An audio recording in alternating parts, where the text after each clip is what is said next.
If I was to ask you who Manchester United's worst signing of all time would be, you'd have a few options. You might say Angel Di Maria or Radamel Falcao, both epitomising the recent Galactico approach at United, but neither delivered close to expectation. You might say Juan Sebastian Veron, who struggles to provide competition for Keane and Scholes despite United's huge outlay on him in 2001. Some players just didn't have the mentality or the ability to stake a claim for the first team. Those include the likes of Bebe, Obertan and Prunier. And there were some who just simply never made the grade with some fatal mistakes. Moussima Taibi had a short-lived career, but became synonymous for that Matt Letitia shot that slipped through his fingers, not to mention his own dignity.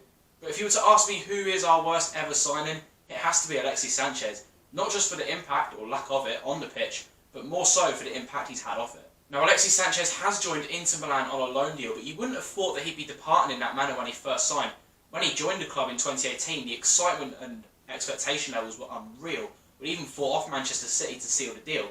If you looked at our attacking options at the time, we had Romelu Lukaku scoring goals, Martial and Rashford also scoring goals, but we had a gaping hole on that right-hand side that needed addressing urgently. Now, despite decent returns from those three players, our attacks were often very geared down that left-hand side, making United very predictable and easy to monitor for deep defensive units. When we signed Sanchez, I was hoping we'd see him on the right-hand side. I was hoping he'd offer balance, I was hoping he'd offer penetration from that right-hand side. I was hoping having him on that side would allow United to spread the play and stretch defences, allowing us to make better use of our possession. It was a role which Sanchez performed very well at Barcelona, and when deployed there at Arsenal, he looked very productive. But if Jose Mourinho didn't think he was the man for that position, then why are we bringing him in? Alexis Sanchez was exclusively handed the left-wing position, much to the detriment of Anthony Martial and Marcus Rashford. The pair enjoyed a flying start to the season. One would start and play well, and then the other one would come in and deliver.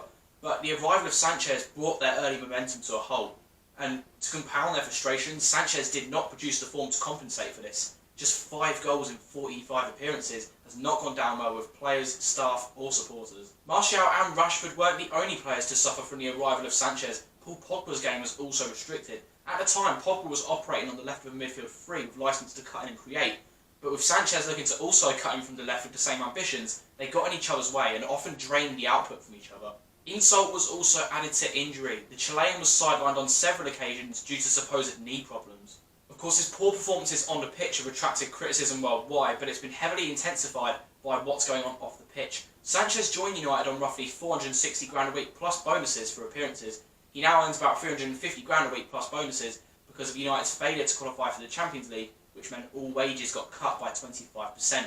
In an ideal world, your highest paid player is your best performer, which, as we've established, has not been the case with Manchester United and Alexis Sanchez. With Alexis earning in excess of 300 grand a week, players who have performed better and more consistently feel as though they should be on financial parity with Sanchez, and some have gone to the board asking either for justification or more money themselves. David De Gea and Paul Pogba have both been stalling on new deals because they want financial parity with Sanchez. Marcus Rashford signed a new deal with a salary that arguably doesn't justify his age and current level, and Herrera's already left the club because he wasn't offered suitable terms. That's the impact this Sanchez deal has had on the club as a whole.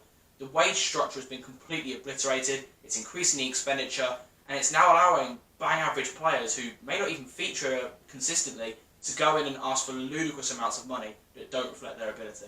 So let's bring it back to the present. Obviously, we mentioned earlier that Alexis has joined Inter Milan on a season-long loan. Now, all being well, this situation would have been resolved sooner, but finding him a suitor has been a problem due to his extortionate wages. Yet the embarrassing thing is, we're still paying over half of his wages for him to play for someone else.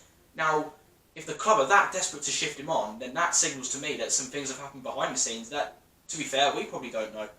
The fact remains, however, that options in attack are scarcely thin, with just Rashford, Martial, and a 17-year-old Mason Greenwood. As good as he is he ready to be called upon in pressured environments? But let's also look at this in a positive light. We wanted to see some form of clear-out begin. Obviously, Sanchez is gone now, Lukaku's gone, Smalling's gone, Darmian may be going, Jones and Rojo don't even make the squad anymore, and Matic and Young are no longer in the first 11.